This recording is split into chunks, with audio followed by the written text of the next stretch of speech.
नमस्ते, मेरा नाम है अमित कुमार झा। ईद में जहां एक तरफ मुसलमानों का बड़ा गुट ईरान के नाम पर छाती पीट रहा है, अमेरिका इजराइल को गाली दे रहा है, वहीं दूसरी तरफ पश्चिम बंगाल में ममता बनर्जी ने मुसलमानों के सामने ऐसी ऐसी बातें कहीं जिसका तो हम पोल पट्टी खोलेंगे ही। वहीं दूसरी तरफ अमित शाह ने ममता दीदी को कैसे उनकी बेस्ट ईदी दे दी है, आज इन्हीं सारे विषयों पर चर्चा करने जा रहे हैं। तो शुरुआत करते हैं जो उन्होंने पहली बात कही कि प्रधानमंत्री मोदी जी, आप तो घुसपैठिए हैं। क्यों घुसपैठिए? मतलब आप बाहर से आए हैं बंगाल में, आप तो गुजरात के हैं, तो उस हिसाब से आप घुसपैठिए हो गए। वाह, तालियां बजती रहनी चाहिए इस बात पर। मतलब बांग्लादेश देश, ये अलग देश का मसला है, वो आ रहा है और कोई अलग राज्य से आ रहा है, सब एक ही है। मतलब ये कंफ्यूज करने का कोशिश तो की लेकिन नाकाम हो गई। इतना बेवकूफ़ नहीं है एक वो कम्युनिटी छोड़ के। फिर क्योंकि मुसलमानों को ही संबोधित कर रही थी तो उन्हीं के सामने कह दिया कि सरकार जो है एसआईआर के नाम पर जो माइनॉरिटी लोग हैं उनका वोट काटने की कोशिश कर रहे हैं। जहां माइनॉरिटी ज़्यादा है वहां खास ध्यान है वोट काटने का। ये हम बर्दाश्त नहीं करेंगे, इसका हम मरते दम तक विरोध करते रहेंगे। क्या विरोध? 65 लाख के आसपास तो नाम कट ही चुका है एसआईआर की वजह से। 60 लाख अभी अंडर रिव्यू है, कितना कटेगा नहीं कटेगा वो तो आगे पता चलेगा। मतलब अगर हम 80 लाख भी मान ले, 20 लाख उसमें से कम भी, तो इतना तो कट गया है, जिसमें से बड़ा चंक वही घुसपैठियों का है। वो मरा हुआ डुप्लीकेट वोटर वो तो कम है। ममता बनर्जी का खुद का क्षेत्र भवानीपुर, वहाँ से 45,000 नाम कट चुका है। 10,000 सुनने में आ रहा है कि और कट सकता है उसी रिव्यू वाले में से। तो किधर रोक लिया आपने मरते दम तक ये वो? ये सिर्फ भावनात्मक नौटंकी है, इसमें फैक्ट कुछ भी नहीं है। और तीसरा तो सबसे कॉमेडी वाली बात कह दी, जो भगत सिंह और ये क्रांतिकारी लोग कहते थे कि सरफरोशी की तमन्ना अब हमारे दिल में है, देखना है जोर कितना बाजुए कातिल में है। तो ये डायलॉग बोल दिया। क्या इसका कॉन्टेक्स्ट है, क्या बैकग्राउंड है और कहाँ यूज़ हो गया कि हम तो लड़ते रहेंगे लड़ते रहेंगे। ये केजरीवाल की तरह बस लड़ते रहेंगे लड़ते रहेंगे। अरे किससे लड़ेंगे, कब तक लड़ेंगे? हो गए सरकार से आउट लड़ते लड़ते ही। चुनाव पर ध्यान नहीं था, मोदी शाह को कुछ ना कुछ बोलते रह गए, जनता ने आउट कर दिया। आपका आधा से ज़्यादा कैंपेनिंग निकल गया है कोर्ट में ही लड़ते लड़ते। अभी भी यही जारी है, अभी भी खेल ख़त्म नहीं हुआ, अभी भी कोर्ट कचहरी में ही लड़ाई चल रही है। कोई जनता का क्या मुद्दा है उस पर कोई बात नहीं है। एसआईआर एसआईआर बस यही है। अरे जो यहीं का है जिसका नाम नहीं कटा उसको एसआईआर से क्या मतलब है? तो जब आपका मुद्दा खाली एसआईआर है और वो खोज रहा है सेफ्टी और बहुत कुछ, तो वो क्यों देगा वोट? सिंपल सी बात है। और जाते जाते सीधा मुसलमानों से खुली अपील कर दी कि हम हैं तो तुम हो, हम नहीं तो तुम नहीं। क्योंकि भाजपा आई तो तुम लोगों का तो खेल ख़त्म, सबको या तो ख़त्म कर देगा या बांग्लादेश भेज देगा। और इसी के साथ वो निकल गई। तो मुसलमानों ने जो वहाँ मौजूद था तालियां पीटी एकदम, वाह वाह क्या लीडर वाली बात की है, अब तो हम लोग बच जाएंगे। लेकिन ऐसा नहीं है, जो सही होगा वो बचेगा, जो घुसपैठिया होगा वो तो निकलेगा। एसआईआर में तो कटाई है, अलग से अभियान भी चलाया जाएगा निकालने के लिए। प्रधानमंत्री मोदी को घुसपैठिया कह दिया तो भाजपा ने पलटवार किया कि जो प्रधानमंत्री को घुसपैठिया कहे, ऐसे व्यक्ति को तो संवैधानिक पद पर रहने का कोई अधिकार ही नहीं है।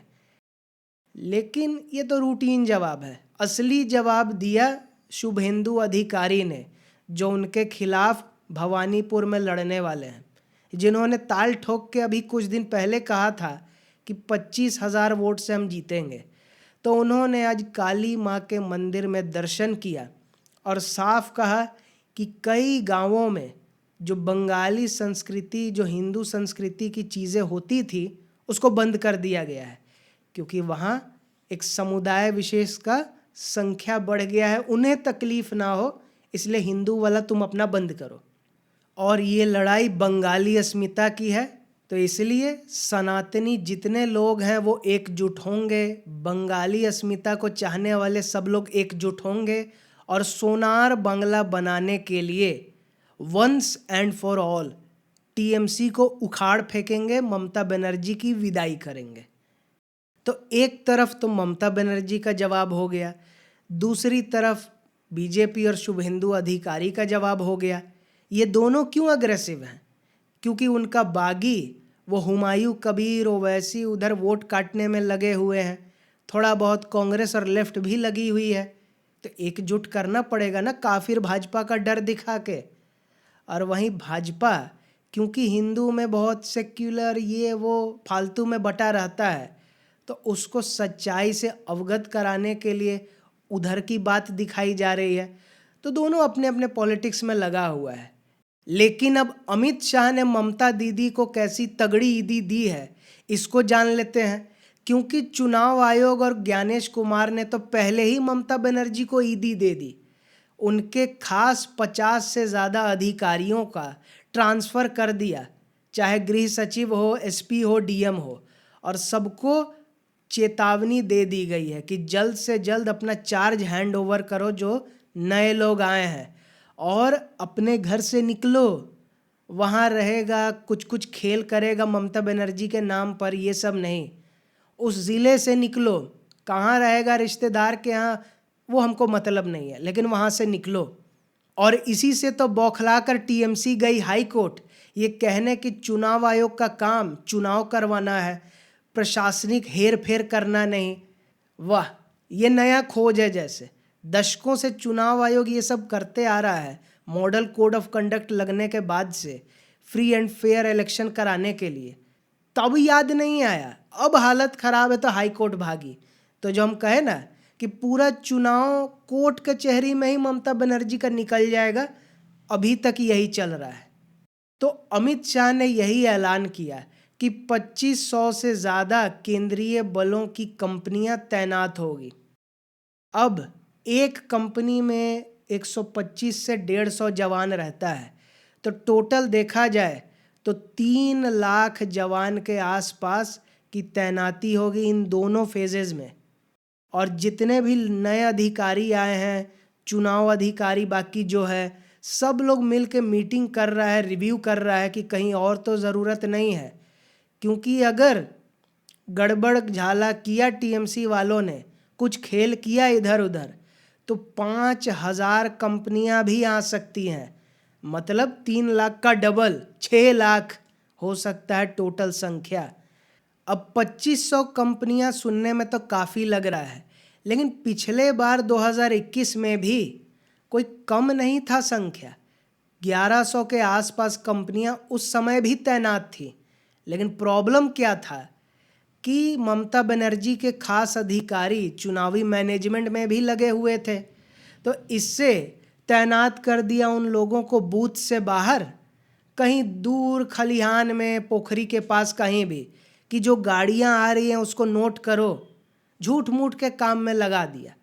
और बूथ के अंदर जो अपनी पुलिस है उससे दबाव बनवाना, खेल कराना, ये सब जारी था, जिससे ममता बनर्जी जो पिछले बार ही चुनाव हार जाती वो जीत गई।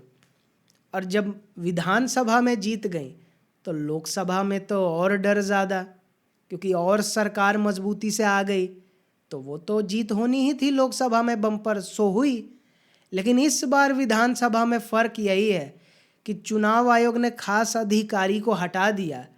तो इससे क्या है कि निष्पक्ष अधिकारी हैं, कोई मतलब नहीं है किसकी सरकार आने वाली है या किसकी है, कोई फ़र्क नहीं है।